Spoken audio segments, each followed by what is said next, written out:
Hey everybody, welcome back. Today is the first in a series that I'm planning on doing of dupes for high-end makeup products. So the product that I'm going to be going over today is one of the foundation products featured in my last video, and it's going to be the Morphe 2 Hint Hint Skin Tint. And this one is a dupe for the Fenty Eaze Drops, which I use as my everyday. And these ones are so good, and so today I'm going to be trying on the Morphe and see if it's a comparable product, any pros, cons, and basically whether I would recommend using this as a dupe or not. So go ahead and stick around and I'll get into it. To get started, I'm going to use my e.l.f. Power Grip Primer.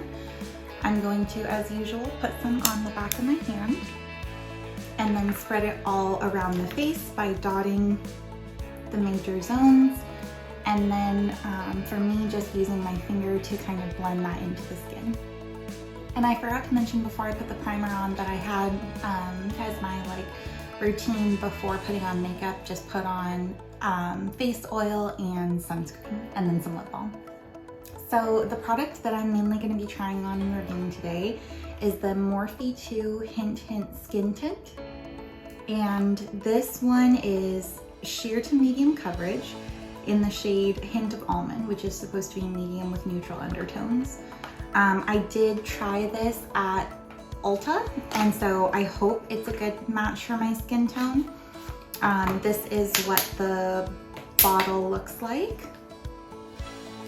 And it looks like it has a dropper applicator.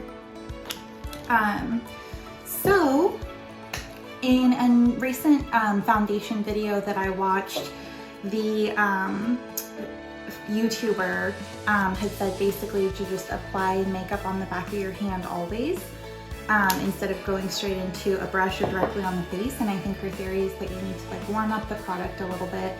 So this is going to go on the back of my hand, and you can see by the way it's running that it's very liquid. And I'm excited to try it. So this one, I think I mentioned, is supposed to be a dupe for the Fenty Skin Tint. And so I'm really excited to see how it turns out, because the Fenty Skin Tint from Fenty Beauty, the Eaze Drops, the blurring skin tint, are my everyday and my go-to. So I'm really excited to see how this one works out. So I'm going to use a Real Techniques beauty sponge and go in on the back of my hand and just start to pat this all over. And one thing that I will say about this video is that I don't usually use a beauty sponge for my everyday makeup routine, and so I don't really know if I'll be able to compare this like apples to apples. So kind of right off the bat, I'm noticing that, it's very sheer coverage, which it's supposed to be, but a lot of it is just being soaked up by the sponge and isn't going on the skin, which is actually one of the reasons that I don't like using beauty sponges a lot, is I think that they can be a little bit of a waste of product, to be honest. But they do give a finish to the skin that I think is really nice, and so that's why I wanted to use this today. So I checked the shade in different lighting, and I think it's a little bit warm for me right now. But I'm going to use some concealer and lighten it up a little bit. So I'm going to use the NYX Bear With Me Concealer Serum, which is the one that I've been using lately. I really like it. And I'm going to go on the back of my hand there.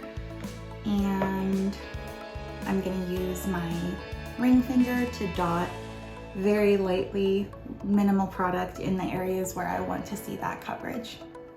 So for me, that's going to be the forehead, bridge and tip of the nose, chin, and kind of right here by my nostrils going down to the sides of my mouth where I have smile lines, and then kind of acting as an eyeshadow primer up here. I'm speeding through this part, but I'm just using the e.l.f. beauty sponge to pat the concealer into my face and just blend it all around. Now I'm going to use actually before I go in this setting, I think I'm going to do my blush and contour. So my blush for today, I'm going to use my About Face Cheek Freak. I don't know why it doesn't say on this packaging like what the shade is, but it's the lavender one and I can't remember what the name was. So I'm gonna pick it up with my finger and dot here, and then I'm gonna use my beauty blender to blend it out. Now here I'm applying my nude sticks directly to my face and just going through with my beauty blender to blend it all out. Right now I am ready for my setting. So I'm gonna just use my Revlon Photo Ready Candid setting powder. And I'm just gonna use my typical powder brush. I'm not gonna set with a beauty blender. For my eyes, I'm just using a fluffy brush before going in with my large powder brush. All right, so here we are at the end, and I would say I really like this product. I like how it blended into my skin. I always like how my skin looks a little bit better when I use the beauty blender, so that may have had something to do with it. But I really like how lightweight it is.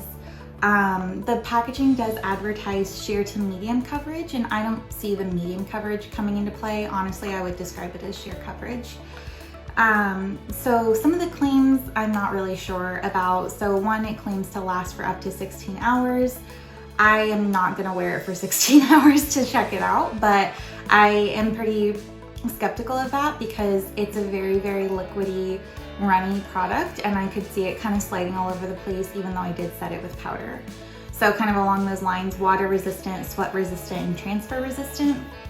I kind of find that unless you really set your face, like that's just not gonna be the case for these sheer coverage products. But it does say it hydrates skin for up to 12 hours, which I believe it's really hydrating, and seals in moisture and nourishes dry skin. I could see it. It's very lightweight and feels like the consistency of a moisturizer. And then it claims to be non-comedogenic and vegan, which is really nice for a lot of people I know out there who only use vegan products. So that is the end, and I really appreciate everybody who stuck around. If you've tried this product before, let me know what you think, and I'll see you next time.